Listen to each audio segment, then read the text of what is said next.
For prison officials, sex is a complicated topic. I don't think you really crack down on homosexuality.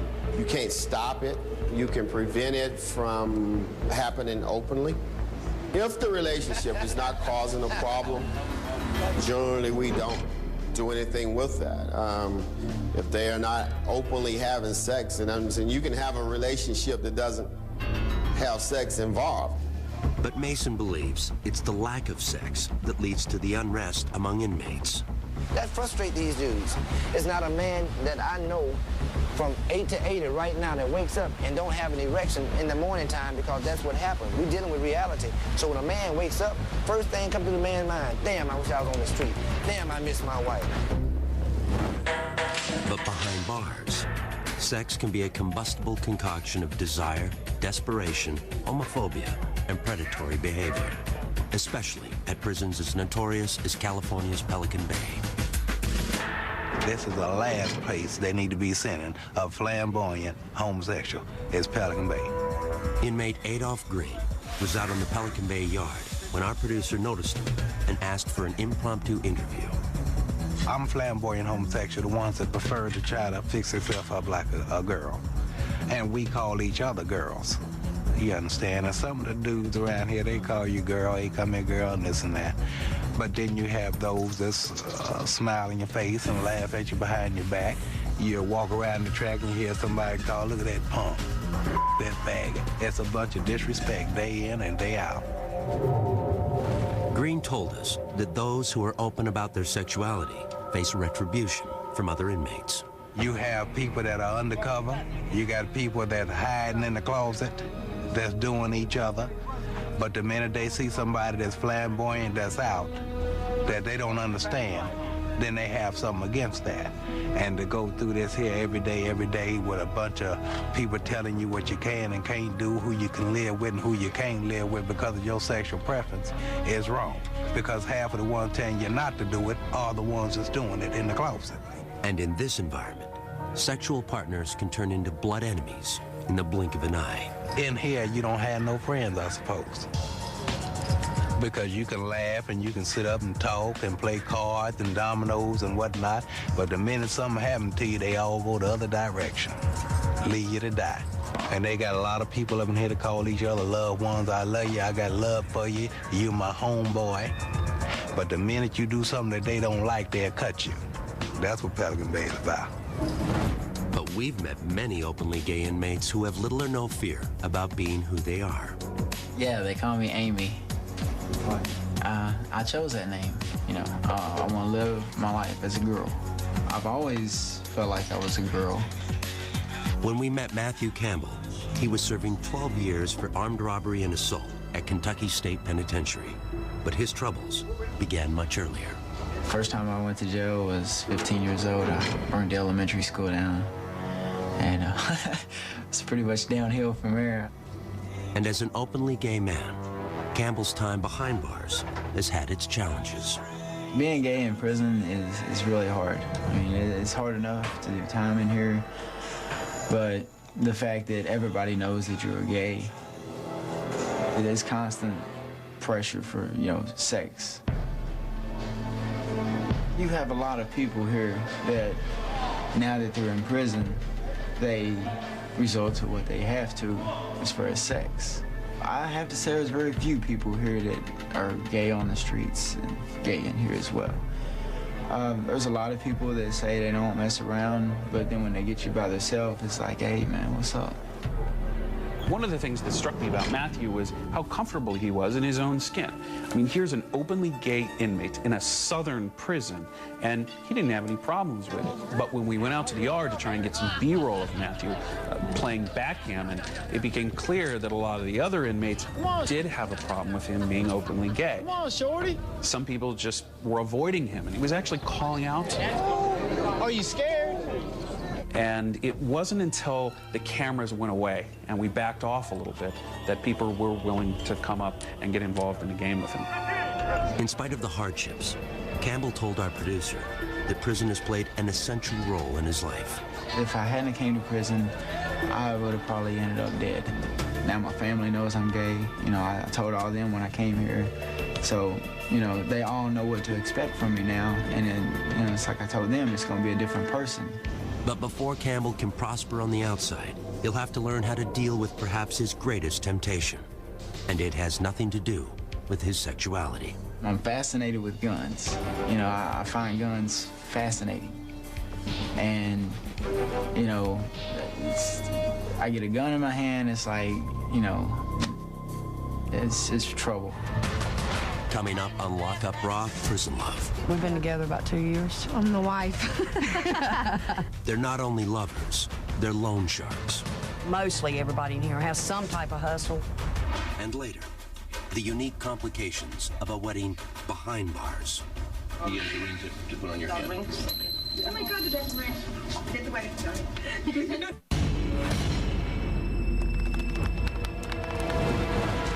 These girls right here is my homies. And Damn right. Some of us been together here 4 years, some of us been together 5 years, some of us been together a long time on relationship, you see what I'm saying?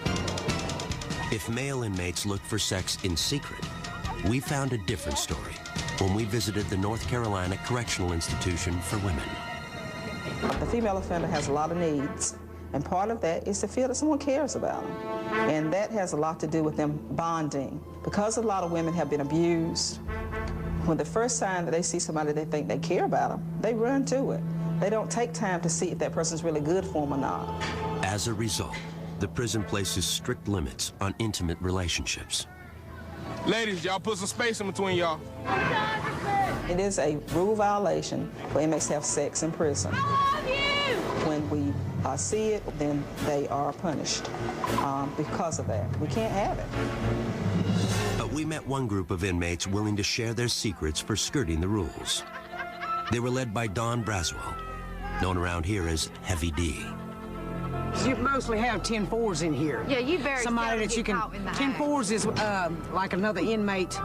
Like I say, Chelsea, man, 10-4 for me and my girlfriend, man, while I go in here. You know what I'm saying? I'm gonna fall out and have a seizure before. So she's gonna fall out and have a seizure.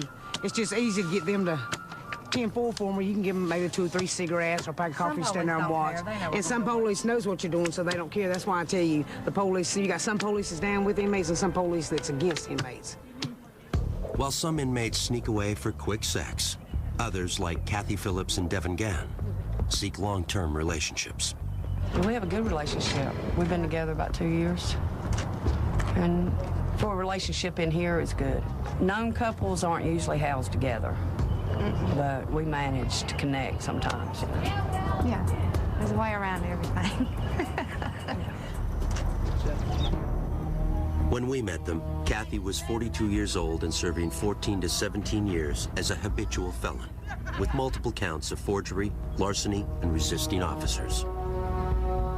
Devin was 25 years old and serving 9 to 12 years for second-degree murder. There was a man that I lived with, he was a drug dealer. It was a robbery gone bad, and he got killed, and I left the crime scene with the guy who killed him because it was a bad situation. But in prison, the two women seem to have discovered a comfort zone. You get in here and you don't have anybody, you don't have anything, so you just sort of cling to somebody. And women are more affectionate or whatever anyway, so it looks like normal couples on the streets, but it's all women. Some look like boys. So yeah, they shave their head and they walk around like a little boy. Yeah, they even hold themselves like they're something down there. But any relationship in prison involves towing the line. A new couple, it's like the staff sort of zone in on them, give them a hard time, but then after a while, it's like, you know, they just get used to seeing you as a couple and they sort of ease off. I mean, you can't, you know, kiss in front of them or do a sex act in front of them, but they're not on you for every little thing. I respect the staff, they got their job to do, so I don't cross that line. In spite of rules against it, Kathy and Devin appear to be a picture of domestic bliss. I'm the wife. We spend our money together. I shop and get our stuff and cook our food every day and make sure she has her stuff. We do everything together, everything. You know, so whatever she's involved in, I'm involved in. Yeah. That includes the family business. Kathy and Devin are not only lovers, they're loan sharks. Whatever you give them, they owe you double. I started out with $10. Put the 10 out, pulled in 20 the next week, put the 20 out, pulled in 40 the next week, and I just kept doubling until I got on my feet and got stable. And it's a good hustle. Mostly everybody in here has some type of hustle because, I mean, a lot of people don't have help from home. And you have to survive in here. Prison's not free. They give you 3 meals a day and a bar of state soap, and that's about it. All your hygiene, your food, if you don't want to eat what's in the dining room, you pay for it. And if you don't have anybody on the outside sending you money, the only jobs here you can make money off of is probably 40 cents a day. 40 cents a day will never support you. So people do all kinds of stuff to make hustles. They don't have somebody on the outside, but there's all kinds of hustles. Loan sharking is one of them. But the loan shark lovers insist they never use muscle to extract payment. If somebody doesn't pay me, I generally just, I mark it up as a loss. I just don't deal with them no more. I tell my friends that loan shark don't deal with them. You got some people in here that'll bust them in the head with a lock or something. I ain't down with that. Devin told us that she used to run an even riskier business. Before her, I had my own hustle that was pretty much staff related. Yeah. I would find weak staff, whoever I found in here, because they obviously can't find somebody on the streets to get hooked up with. And then I would play them to get some money. And then what? I'd continue to get money. Then she'd have them fired. Devin believes that the officers she seduced deserved their punishment. I have no remorse when it comes to that. I feel as though it's some type of perverted injustice. When you come in here and you think you can get a free lick off of an inmate and you have access to the free world. Yeah. I've gotten a lot of money that way. Yeah. But I've kind of cut that out in this relationship. Yeah. I'm retired. As close as Kathy and Devin were, they told us they have no illusions about a future together. We take it day by day. Yeah. There's no promises of forever or nothing like that. We're very realistic in our relationship. There's a lot of dreams and wishes, but we know that those aren't realistic. You know, We'll just enjoy today. Yeah.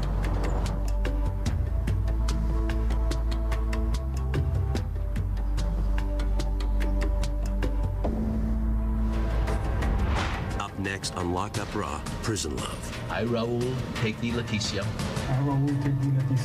Exchanging vows when the groom is locked up. And later, when visitation includes sex, emotions run high.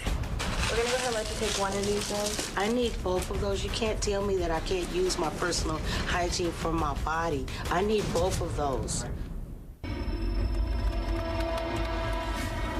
Raul and Leticia, today is a very special day for both of you, because today marks the beginning of your new lives together as one. Under the best of circumstances, marriage can be challenging. Even more so when it begins behind the walls of one of the nation's most dangerous maximum security prisons. I can't even touch her or nothing, so you can't even consummate the marriage. The groom, Raul Vidal, has been in California's Pelican Bay State Prison since age 18. I was involved in gang, in the street gang, you know, drugs, violence, all that. We got a little shootout.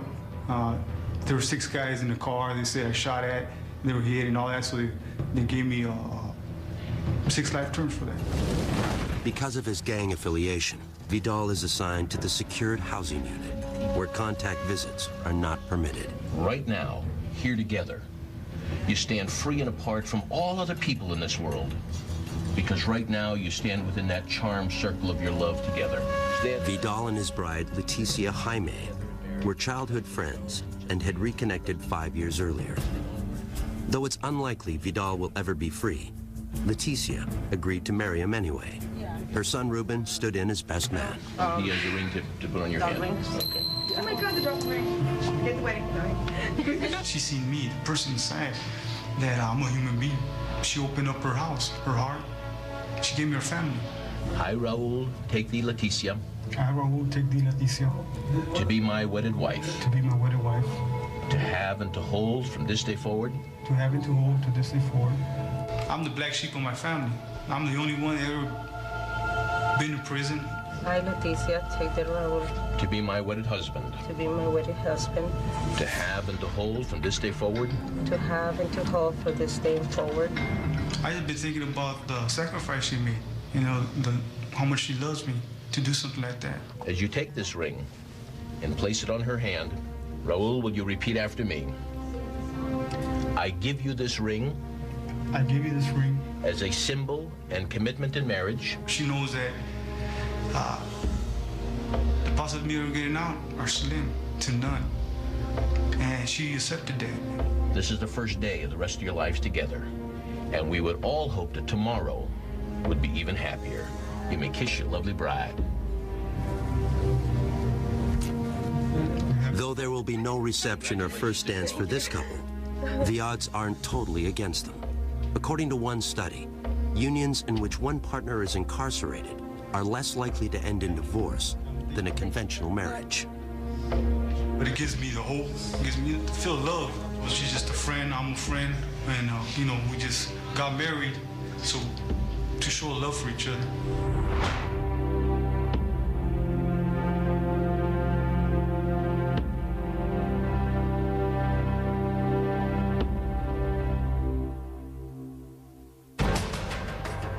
Next on Lock Up Raw, Prison Love. Just being cuddled up with a female makes you appreciate the little things in life. A rare night of physical intimacy for a convict and his wife. And later, I begin to hear people talk about, oh, she's got sentenced to death. She's going to die for the crimes that she committed. identical twins divided by death row.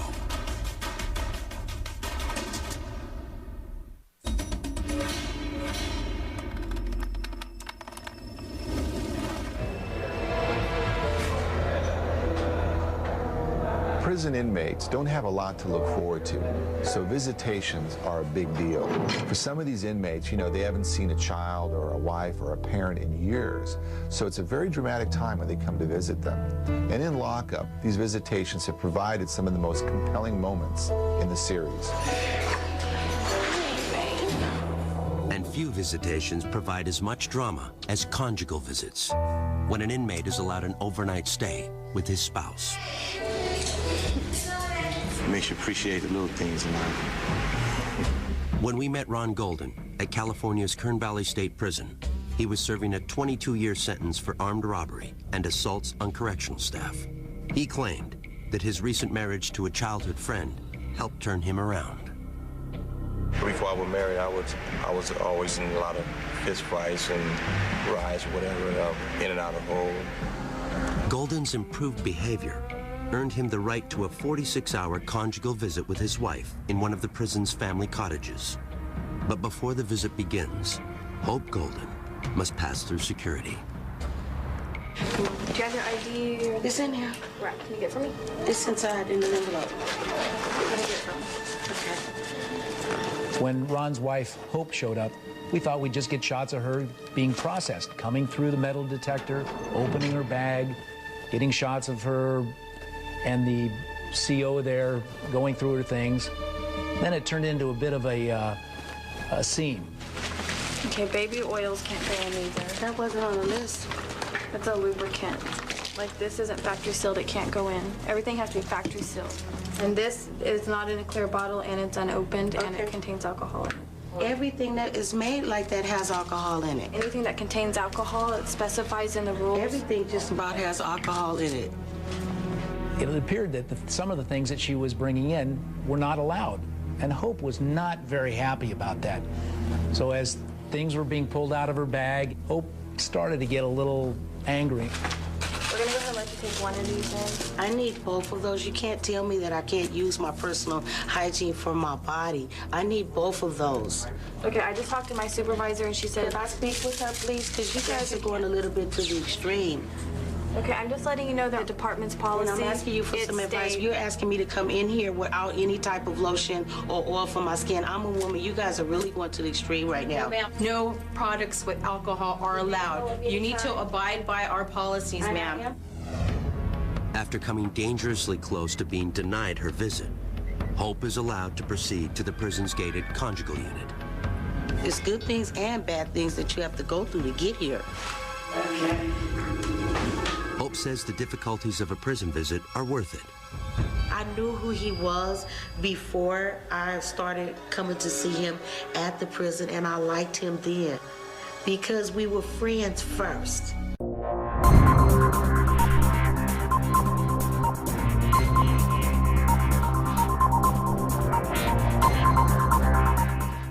And that's what made us bond as lovers even better. And it was special because we didn't make love till we got married. And that's something that I never did before. So I was happy about that too. What are you guys gonna do for 2 days?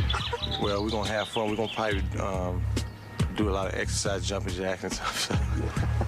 Liar. Golden is finally escorted across the prison yard to the Family Visitation Center. His long-awaited reunion with his wife is just moments away.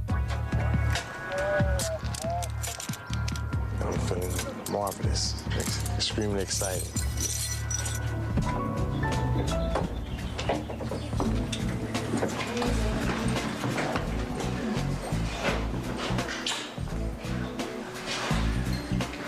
You nervous?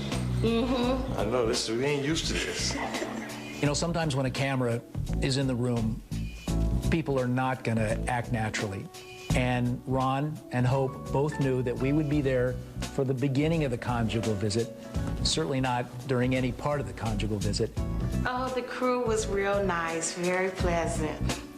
But as I stood to the back of the room to get kind of a wide shot, I could hear them talking, saying, "Is he gone yet? Is he gone yet?" They just wanted me out. But visitation is also bittersweet. Our crew saw how much so at Indiana State Prison when the family of inmate Jerry Bonds arrived for their first visit in months. To be honest, I grew up with a two-parent, middle-class home. You know, my brother and, you know, my older brother, and they all graduated from college. You know, I just happened to just go down the wrong road with selling drugs and ripping around the streets. Bonds is serving 85 years for robbing a liquor store and killing the owner. I had two daughters at the time, and my girlfriend at the time, she was pregnant with my son, so she was 2 months pregnant when I got locked up.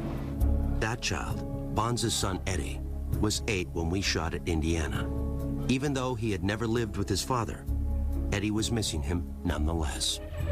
He actually shot a person, and he didn't mean to, but when I see him again, I want to live with him and be with him together so we can go to the park and the museum. His youngest son cries sometimes because he doesn't have his father around. And there's some things that he really needs to be in his life for. But Bonds has had a tough time following the rules in prison as well. His last infraction was for attempting to intimidate an officer. That, along with 3 urine tests that proved positive for marijuana, has cost Bonds visitation privileges with his family. He had only recently gotten them back, but with restrictions. So right now I'm on non-contact status. It's like through the phone and the glass. How did you react when your son told you that he wasn't going to have contact visits anymore? Well, I was upset at first, and I even threatened him to not even bring his kids up here, you know. And I was very upset with him. Matter of fact, I was so upset with him I couldn't think straight. Bonds acknowledged that his actions, both in and out of prison, don't set the best example for his children. And it's like, how can I tell you guys to be good and do good in school and stay out of trouble? And every time you come and see me, I'm on restriction from visits, or I can't have visits because I'm in trouble. And they're like, well, you're kind of a hypocrite, Dad. You know, you're telling me to be good, but you're not being good.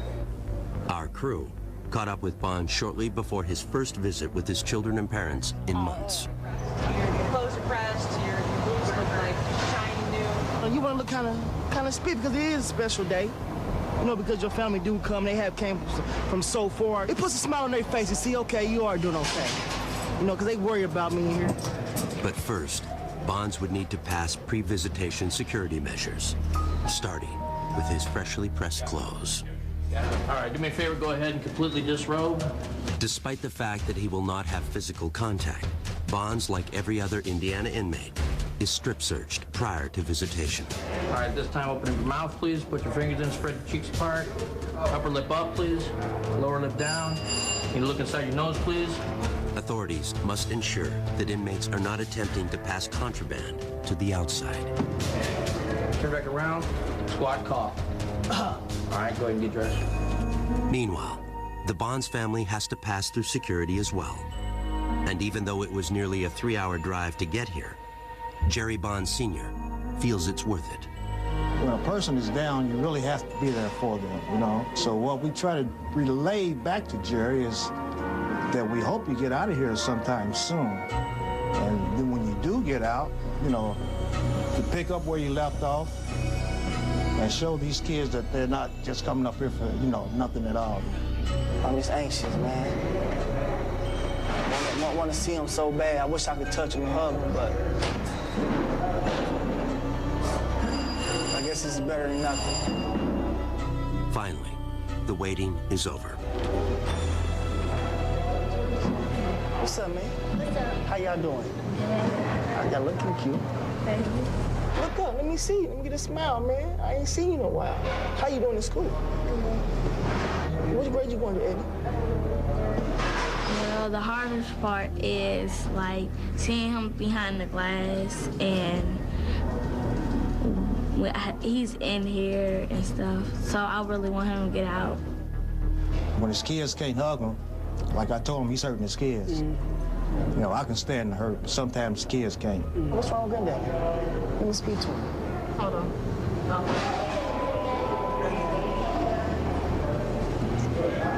What's going on, man? Hey, what's happening, Dad? How you doing?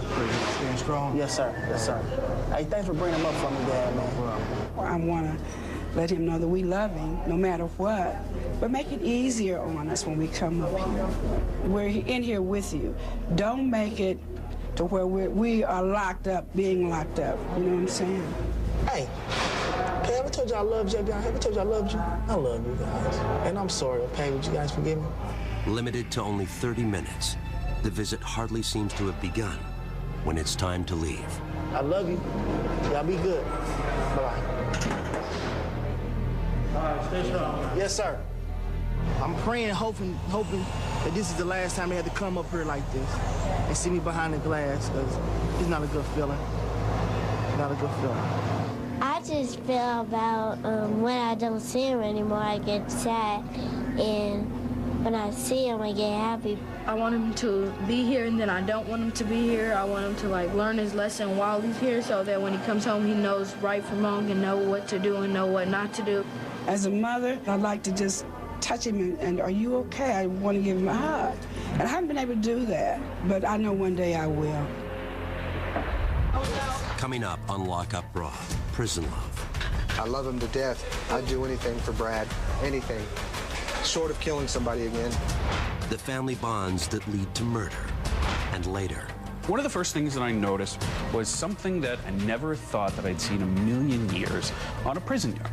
And that's all of the cats. When inmates adopt. Especially when they're little babies and you can raise them up, pet them, you feed them, you watch them grow, and that's your cat.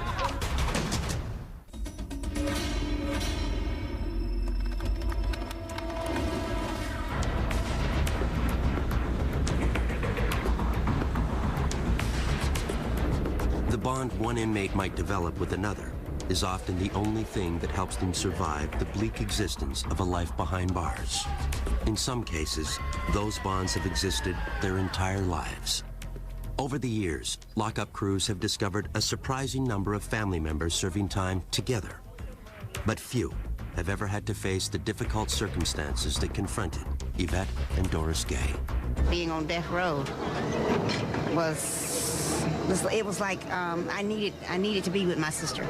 The identical twins, both convicted of murder for helping Yvette's former boyfriend carry out a triple homicide, were sent to the North Carolina Correctional Institution for Women.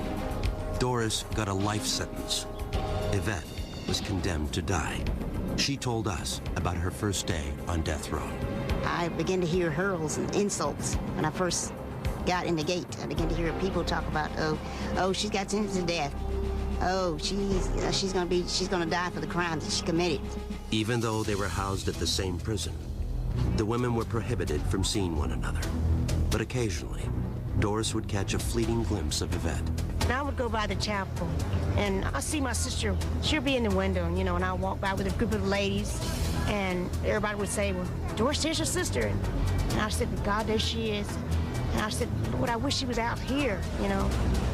And I hated to go by there just to see her, and it would hurt my heart, and I would ache.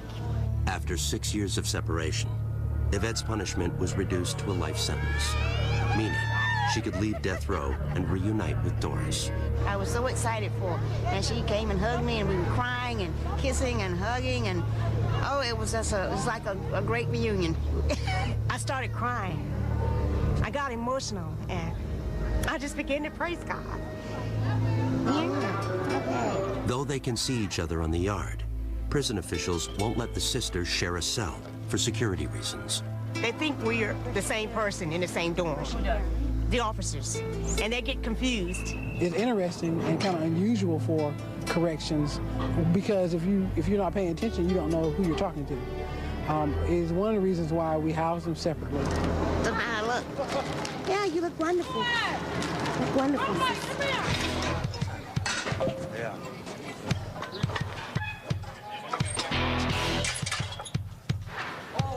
That's my only brother. We're really close, we're really tight. We eat together, we live together, we work together. Our visit to the Anamosa State Penitentiary in Iowa led us to another memorable pair of siblings, Michael and Brad Love, whose lifelong allegiance drove them to kill. Growing up, I wanted to be him. You know, he's almost 4 years older than me, you know, and I see him running around drinking and breaking into stuff and doing whatever he's doing, and I'm like, I'm gonna be like him. That's my big brother, that's my idol. And so, you know, I kind of followed in the same footsteps. But as the Love brothers revealed to our crew, those footsteps led down a bloody path that ended at a holiday party in their trailer park. It was Christmas night, 1992. Me and my brother went to a party with what we thought were friends, but they tried to rob us to take the liquor that we had brought. And they just started beating me up. There was like 4 of them. They hurt Brad. I couldn't let him get away with that. They threatened his life, and I couldn't handle that. So we left, went to my trailer. I got a shotgun, my brother got a knife, and gripped a machete, and we went back out there and did what we did. I remember Mike standing there, and he had the gun pointed up at the door of the trailer. And one of the dudes looked out the window, and he was like, F you, or whatever he said, and boom, then he shot. So I shot 3 people, he cut up 2. We were both charged with first-degree murder, which carries a life sentence in Iowa. And that's it. Life means you don't ever get out. But Michael wasn't prepared to see his brother suffer that fate. Brad didn't kill anybody. I'm the one that shot and killed the guy. So I didn't think it fair for him to spend the rest of his life in prison. They come to me and say, if I pled guilty to first-degree murder, they would plea bargain him down to lesser time. So he plea bargained down to 125 years, which to me, that's still excessive, but it's better than a life sentence. He gets to go home where I'll probably end up dying in prison. Does that make you feel? Makes me feel like a piece of really, man. Here, my only brother, and because of something we did, and we did it together, and you know, he takes responsibility for his own actions. I don't know, man, it makes me feel like I'm that tall because I let it happen. I think in my mind that he's here because of me, so I carry that guilt around every day. He was 18, he turned 18 in county jail. He had a whole life ahead of him. He could have been a pro football player or a rock star, whatever he wanted to be.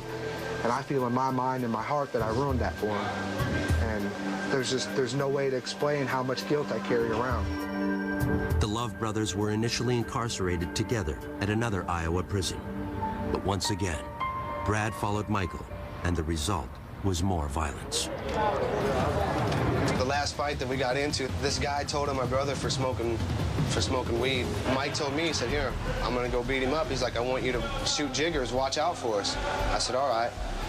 So I was standing outside the cell, and Mike goes in there, and I don't know what made me do it, but I look in the window, and it was only supposed to be one dude in there, but there was two guys, and they was trying to get on Mike, and I was like, no, you know, that ain't gonna happen. So I ran in there, and I grabbed the other dude and beat him up pretty bad, and then they shipped me out, and then that was it. Yeah, that sucked. Brad was transferred to Anamosa, only to find a long-lost relative was already doing his own time there. My father was in here messing with kids, and, you know, I ain't cool with that. And he tried talking to me, but I told him, I said, dude, I just can't, I ain't got no respect for you for what you did. I hate that. That's the worst crime that you can do, including the crime that I did of murder. I think that's worse. In 2003, their father died of a heart attack while still incarcerated. When their mother became ill, authorities approved Michael's request to be moved closer to her home, which reunited the brothers at Anamosa. It's just excited to see him again, man. It was, you know, it's my brother. Can't ask for a better to hang out with. The Love brothers may have found their place, but as we learned, their bond has yet to face its ultimate test. I'll never see him again. Once he gets out of prison, that's it. I'll never be able to visit my brother again because of Iowa law. Anybody on paper or parole can never visit anybody while they're incarcerated. Yvette and Doris Gay know all about that. Since our visit to the North Carolina Correctional Institution for Women, Doris has been paroled. The soonest she will be allowed to visit Yvette is in 2012, when her probation expires. Brad and Michael Love have more time. Brad is currently eligible, but has not yet made parole. So we're going to spend as many years together here as we can. I love him to death. I'd do anything for Brad, anything, short of killing somebody again. Coming up on Lock Up Raw, Prison Love. These cats is their kids. And you mess with one of the cats, I mean, these cats is their family. That's all they've got. The special bond between prisoner and pet. It's like anything, treat with love and respect, it'll treat you with love and respect back.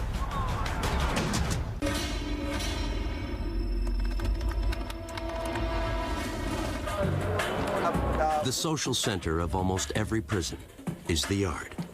It's the rare space where inmates socialize, exercise, and occasionally fight to the death. But lockup crews have found that on some yards, even at dangerous maximum security institutions, inmates have found something to fill their hearts with love and nurturing, just not for each other. This is Bane. This is my buddy cousin, Ted. Nobody's family home cat I could see could be happier than these cats in here. One of the first things that I noticed when walking out of the yard in Kentucky was something that I never thought that I'd seen in a million years on a prison yard. And that's all of the cats. They were all over the place. Nobody remembers exactly when dozens of stray cats began to adopt Kentucky State Prison as their home. And as our crew discovered, the inmates were more than happy to adopt the cats as pets. Especially when they're little babies and you can raise them up, pet them, you feed them, you watch them grow, and that's your cat. They're like a kid. It was really amazing to see all of these felons, the guys that were in the state's maximum security penitentiary, with cats climbing all over them. They had them up on their shoulders, they were petting them constantly, and it was really interesting how the inmates had developed very, very nurturing relationships with these cats. We've got all kinds of cats, and you've got these guys here that these cats is their kids. And you mess with one of the cats, I mean, it's just like messing with my kids at home. I mean, these cats is their family. That's all they've got. And like any proud parent, the inmates shared photos of their favorite felines. We cat lovers up here. Now here comes one. This is a monster right here. People had specific cats, and if you didn't want anything to happen to that cat, the last thing you were going to do is commit an act of violence that would send you to segregation where you couldn't care for it anymore. So in this funny little way, the cats contributed to a lower level of violence on that yard. The vet comes once a month. You can buy dry food and medicine and toys and stuff like that. So guys work hard at their jobs to earn their money, and they'll spend it on. And sometimes their bet deal's 60, 70, 80 bucks, takes everything they've got. Come on. Just give me some room.